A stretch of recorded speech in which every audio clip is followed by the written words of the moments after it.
You're not stuck. You're just avoiding something you already know you need to do. And the more you think about it, the more stuck you feel. This isn't about motivation. It's not about discipline either.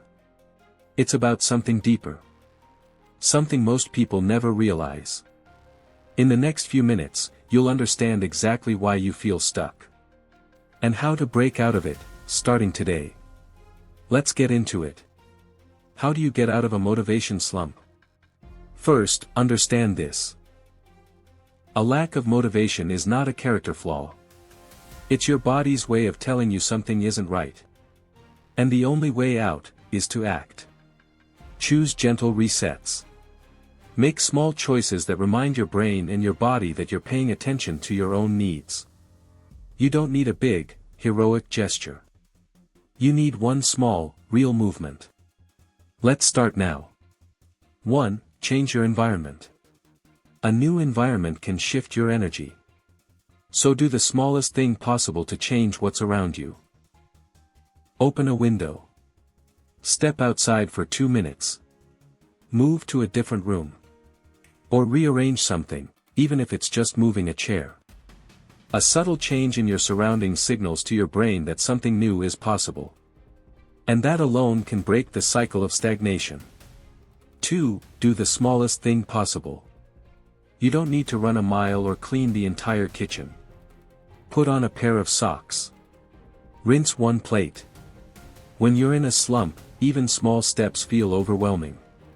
So make them even smaller. Action creates momentum, even if the first step is simply standing up. Just stand up. 3. Check in with your body. Many slumps begin in the body, not the mind. Ask yourself right now. Did I eat something nourishing today? Did I drink enough water? How did I sleep?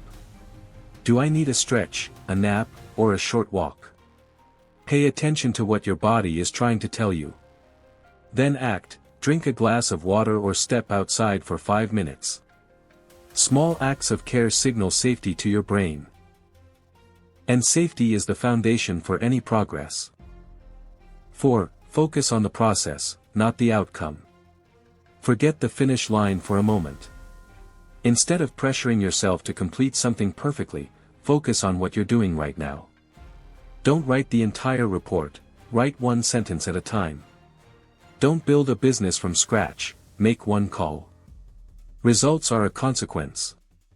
The process is power. 5. Move your body. We're not talking about intense workouts. We're talking about a slow stretch, a short walk, or dancing to one full song alone in your kitchen. Movement boosts circulation, calms your nervous system, and reminds you that your body is still on your side, even when your mind feels foggy. Move. Even if it's slow. If this already resonates with you, don't just listen, act on it. Pick one small reset. And do it before this video ends. And if you're here to actually improve, not just watch. Hit subscribe, drop a comment, and share this with someone who needs it. That's how real change starts. Have you ever said, or heard, things like, I don't have the motivation to go to the gym. Or, that person is out of shape because they're lazy.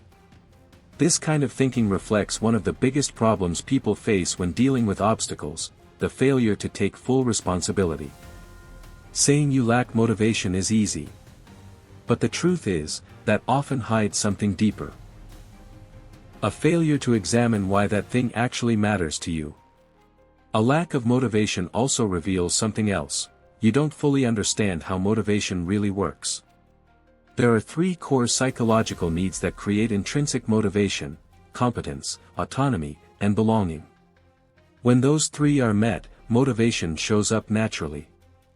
If you've ever started something because of external influence, like seeing someone in great shape, but kept going because your entire life improved, then you've already experienced this. Now face something uncomfortable, but freeing.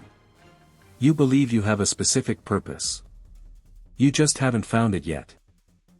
So listen carefully, no one is going to discover that purpose for you. Stop waiting for signs. Life is made of choices. Some good. Some bad. All with consequences. Owning that is the first step to getting unstuck. Here's the mistake most people make when they overthink. They believe it's a thinking problem. It's not. Overthinking usually starts after you already know what needs to be done. Those endless mental loops aren't helping you decide, they're helping you avoid taking action. Think about the last time you spent hours researching, making lists, or weighing options for something you already felt, deep down, you knew the answer to. Your mind didn't need more information. It needed distance between knowing and doing. You can't have everything your way. Other people have desires too, and they will conflict with yours. It took me a while to admit this, but I'm a control freak. We live in a culture that glorifies chasing what you want non-stop. But when I realized that my need for control was only keeping me stuck, I did the opposite, out of pure desperation. I decided to set clear goals. But let go of fear, and allow things to unfold without forcing them. And that's when everything started to change. The real reason you feel stuck isn't a lack of willpower. It's trying to control what you can't. And avoiding what you already know you need to do. Stop overthinking. Start. Stop overthinking. Start. Because clarity doesn't come before action. It comes from action. You don't need another plan. You don't need more time. You don't need to feel ready. You already know enough. What you've been calling feeling stuck is really just the space between knowing and doing. And that space only disappears when you move. Not tomorrow. Not when everything feels perfect. Now. Even if it's small.